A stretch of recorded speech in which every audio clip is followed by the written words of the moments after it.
নির্বাচন কমিশনের কাছে ২০২৪ সালের আয় ও ব্যয়ের হিসাব জমা দিয়েছে বিএনপি। এতে আয় দেখানো হয়েছে ১৫,৬৫,৯৪,৮৪২ টাকা, আর 4,৮০,০৪,৮২০ টাকা ব্যয়ের কথা বলা হয়েছে। ব্যাংকে জমা রয়েছে ১০,৮৫,৯০,০১৯ টাকা।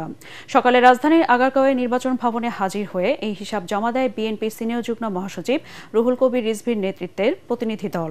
পরে সাংবাদিকদের সঙ্গে আলাপকালে তিনি বলেন, যারা গণতন্ত্রকে ধ্বংস করেছিল তারাই নির্বাচন বানচালের চক্রান্ত চালাচ্ছে। সরকারকে মোকাবিলা করার আহ্বান জানান। রিজভী বলেন, জনগণের প্রত্যাশা বর্তমান কমিশন একটি অবাধ, সুষ্ঠু ও অন্তর্ভুক্তিমূলক নির্বাচন আয়োজন করবে। তিনি বলেন, বিগত ১৫ বছর মানুষ ভোট দিতে পারেনি। মানুষ ভোট দেওয়ার জন্য দীর্ঘদিন ধরে অপেক্ষায় রয়েছে। পত্রিকায় ক্রোড়পত্র ছাপানো, রমজানে ইফতার মাহফিল ও অফিসিয়াল বিভিন্ন খরচ বাবদ এখানে হচ্ছে আমাদের যেটা ব্যয় হয়েছে। তো এই মধ্যে আমাদের টোটাল।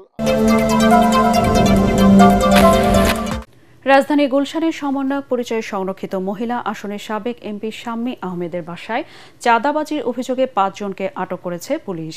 রাতে তাদের আটক করে গুলশান থানায় নেওয়া হয়। পুলিশ বলছে, আটক হাওয়াদের মধ্যে আব্দুর রাজ্জাক রিয়াদ বৈষম্যবিরোধী ছাত্র আন্দোলনের সম্মিলিত বেসরকারি বিশ্ববিদ্যালয়ের ভারপ্রাপ্ত আহ্বায়ক এবং বাংলাদেশ গণতান্ত্রিক ছাত্র সংসদের সদস্য।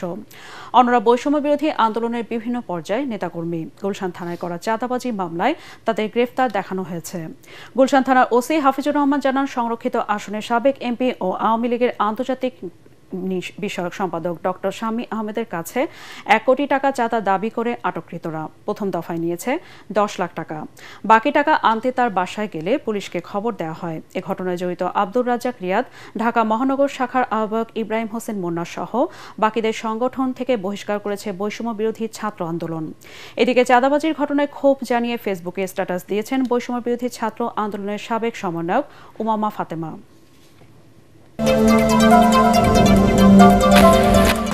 মাইলস্টোন স্কুল অ্যান্ড কলেজে বিমান বিধ্বস্তের ঘটনায় মৃতের সংখ্যা বেড়ে দাঁড়িয়েছে ৩৫ জনে। জাতীয় বার্ন ইনস্টিটিউটের পরিচালক জানান, আইসিইউতে সংকটাপন্ন অবস্থায় আরও ৪ জন চিকিৎসাধীন আছে। এছাড়া আরও ৯ জনের অবস্থা বেশ গুরুতর। শনিবার ৭ম শ্রেণীর শিক্ষার্থী জারি ফারহান ও স্কুলের অফিস সহকারী মাসুমা বেগম মারা যান। এছাড়া নতুন করে ২ জনকে রিলিজ দেওয়া হয়েছে। আগামী ৭ দিনের মধ্যে আরও ১০ জনকে চিকিৎসা শেষে বাসায় পাঠানোর আশা চিকিৎসকদের। এদিকে মাইলস্টোন স্কুলে আজ থেকে ক্লাস শুরুর কথা থাকলেও আগামীকাল পর্যন্ত ছুটি ঘোষণা করেছে কর্তৃপক্ষ।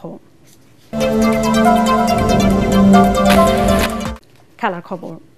আগামী ৯ থেকে ২৮ সেপ্টেম্বর পর্যন্ত অনুষ্ঠিত হবে এশিয়া কাপ ক্রিকেট টি-20 ফরম্যাটে অনুষ্ঠিতব্য মহাদেশীয় শ্রেষ্ঠত্বের আসরের আয়োজক সংযুক্ত আরব আমিরাত। এশিয়ান ক্রিকেট কাউন্সিলের প্রেসিডেন্ট মহসিন রাঘভি বিষয়টি নিশ্চিত করেন। এরপরই টুর্নামেন্টের পূর্ণাঙ্গ সূচি প্রকাশ করা হয়।